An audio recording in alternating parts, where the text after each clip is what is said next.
Hi అండి, అందరికీ నమస్కారం. మానస వైబ్స్కి ఈరోజు వీడియో ఏంటంటే టిఫిన్కి అయితే నేను రాగి ఇడ్లీ ఎలా చేస్తానో చూపిస్తాను ఈ వీడియోలో. ముందుగానే నేను నైట్ ఒక గ్లాసు రాగులు, ఒక గ్లాసు మినపప్పు నానబెట్టుకొని మిక్సీకి వేసుకున్నానండి. మిక్సీకి వేసుకున్న పిండి ఇది పక్కకు పెట్టుకోవాలి. మిక్సీకి వేసుకొని పక్కకు పెట్టుకున్నాక ఇప్పుడు చట్నీ రెడీ చేస్తున్నానండి. ముందుగానే రాగి ఇడ్లీలు అంటే పిల్లలకు చాలా హెల్దీ అండి. పిల్లలకు కానీ పెద్దలకు కానీ బోన్స్కి కానీ కాళ్ళ నొప్పులు కీళ్ళ నొప్పులకి చాలా బాగుంటుంది పిల్లలకి హెల్దీగా. అందుకే వారానికి ఒక్కసారి అయినా సరే రాగి ముద్దలు తినిపించాలి. అందుకే ఈరోజు రాగి ఇడ్లీ చేస్తున్నాను. చట్నీకి రెడీ చేస్తున్నానండి. పల్లి చట్నీ అండి. మనం యథావిధిగా దోశకి ఇడ్లీకి చేసాము అదే విధిగా బాగుంటుంది చట్నీకి. ముందుగా పల్లీలు వేయించుకొని పక్కకు పెట్టుకోవాలండి. పల్లి చట్నీ అందరికి తెలిసిందే, అందుకే పల్లీలు వేయించుకొని పక్కకు పెట్టుకొని పచ్చిమిర్చి కొంచెం 2-3 చించుకొని వేసుకోవాలి. కొంచెం ఆయిల్ చిటపటలాడే వరకే తీయాలండి, ఎక్కువసేపు పెట్టకుండా. రాగి పిండితోటి దోశలు కూడా వేసుకోవచ్చండి. దోశలు, లడ్లు, రాగి లడ్లు వారానికి ఒక్కసారి ఏదైనా సరే పెట్టవచ్చు పిల్లలకి. ఇప్పుడు చట్నీ పల్లీలు వేసుకొని అన్నీ గ్రైండర్ వేసుకోవచ్చండి. అందరికి తెలిసిందే చట్నీ ఎలా చేసేది, ప్రత్యేకంగా చెప్పే అవసరం ఏం లేదు. నేనైతే ఈ విధంగా చేస్తానండి. ఎల్లిపాయలు, జీలకర్ర, పచ్చిమిర్చి, సాల్ట్ వేసి గ్రైండర్కి వేసుకొని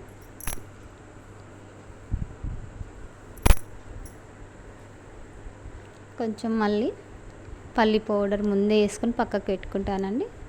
లాస్ట్కి పల్లి పౌడర్, సరిపడా చింతపండు వేస్తాను పల్లి చట్నీలో. ఇప్పుడు ఇది పక్కకు పెట్టేసుకొని పోపు పెట్టుకొని పక్కకు పెట్టుకుందామండి. చట్నీ ఇప్పుడు పప్పు అండి. లంచ్కి ముందే నానబెట్టుకున్నాను, ఒక అర్ధగంట నానబెట్టుకున్నాను అండి. పప్పు నానబెట్టుకొని చేస్తే బాగుంటుంది. చిటికెడు పసుపు, ఒక స్పూన్ ఆయిల్, ఎల్లిపాయలు,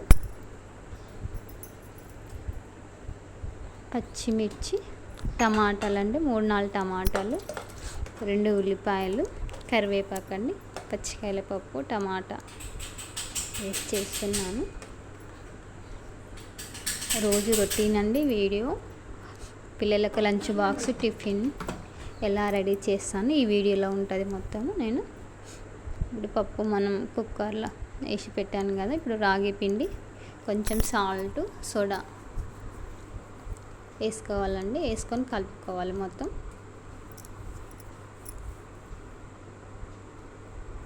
ఇప్పుడు మనం రెగ్యులర్గా చేసుకునే ఇడ్లీల కన్నా ఇవి కొంచెం మందంగా ఉంటాయి. ఒక 2-3 తినే వరకు కొంచెం హెవీ అవుతుందండి. చూసి నానబెట్టుకోవాలి రాగులు. ఎందుకంటే మనం ఒక 5-6 ఇడ్లీలు తినే వరకు మనకి ఇంకా తినాలని ఉంటుంది, కానీ ఇవాళ అట్లా కాదు. ఒక 2-3 ఇడ్లీలు తినే వరకు హెవీ అవుతుంది. అందుకే ముందే మనం చూసి రాగులు నానబెట్టుకోవాలి. ఒక చిన్న గ్లాసుడు అయితేనే సరిపోతుంది, ఒక 3-4కి.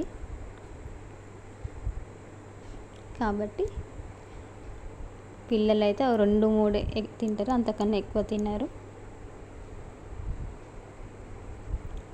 ఏమంటే వాళ్ళకి తినిపించాలి కాబట్టి చేయాలి. రాగులు యథావిధిగా కుక్కర్ మనం ఇడ్లీలు ఎలా చేస్తాం అలా పోసుకొని పెట్టుకోవాలి. ఇడ్లీలు ఉండడం కూడా మందంగా అవుతాయి కాబట్టి మనం వేసుకోవడం కూడా ఇడ్లీ ప్లేట్లో కొంచెం సన్నగానే వేసుకోవాలి ఇడ్లీలు.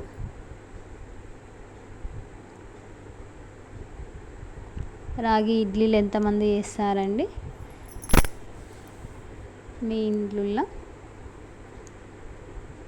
చూడండి ఫ్రెండ్స్, రాగి ఇడ్లీ చట్నీ టిఫిన్కి. ఇప్పుడు లంచ్ బాక్స్కి పప్పు అయ్యింది. పప్పు రుబ్బి పోపు పెట్టాను. పోపు పెట్టిన తర్వాత పిల్లలకి బాక్స్ రెడీ చేయాలి.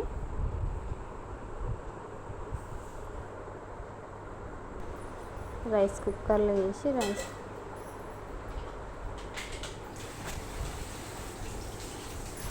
ఉదయం పిల్లలు పోయే వరకు హడావిడి ఉంటుంది, టిఫిన్కి లంచ్కి రెడీ చేసే వరకు అండి. పిల్లలను రెడీ చేయాలి.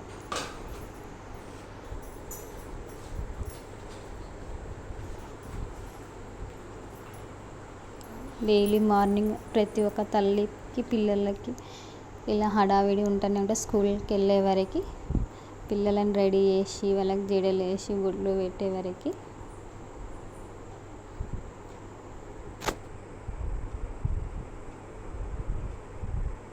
పిల్లలు స్కూల్కి వెళ్ళినాక మిగతా పనులు అన్నీ చేసుకుంటా అండి. పనులన్నీ అయ్యాక పూజ చేసుకొని డైలీ దీపం పెట్టుకుంటానండి నేను.